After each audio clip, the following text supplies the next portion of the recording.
বুনিয়াদী শিক্ষা দপ্তরের কিচেন গার্ডেন সেলের উদ্যোগে বৃহস্পতিবার শিশু দিবস উপলক্ষে দারুল উলুম আলিম মাদ্রাসার শিশুদের নিয়ে মাদ্রাসা প্রাঙ্গণে বিভিন্ন ফুল ও ফলের চারা রোপণ করা হয়।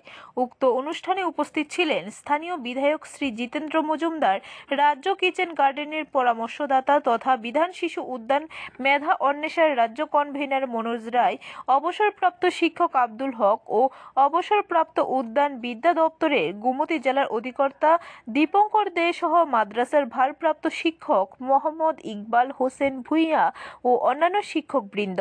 বৃক্ষরোপণ শেষে হলঘরে মাদ্রাসার ছাত্রছাত্রীদের নিয়ে বৃক্ষরোপণের উপকারিতা সম্বন্ধে আলোচনা হয়। সেখানে অতিথিরা বক্তব্য রাখেন। এরপর কাকরাবন ইংরেজি মাধ্যম বিদ্যালয়ে অনুরূপ অনুষ্ঠান হয়। সবশেষে কাকরাবন বিদ্যাজ্যোতির দ্বাদশ বিদ্যালয়েও বৃক্ষরোপণ এবং আলোচনা সভা অনুষ্ঠিত হয়।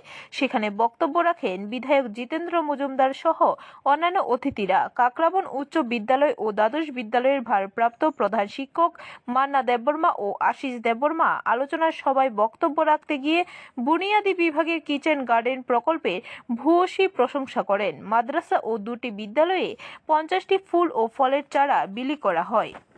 ব্যুরো রিপোর্ট, খবর ত্রিপুরা।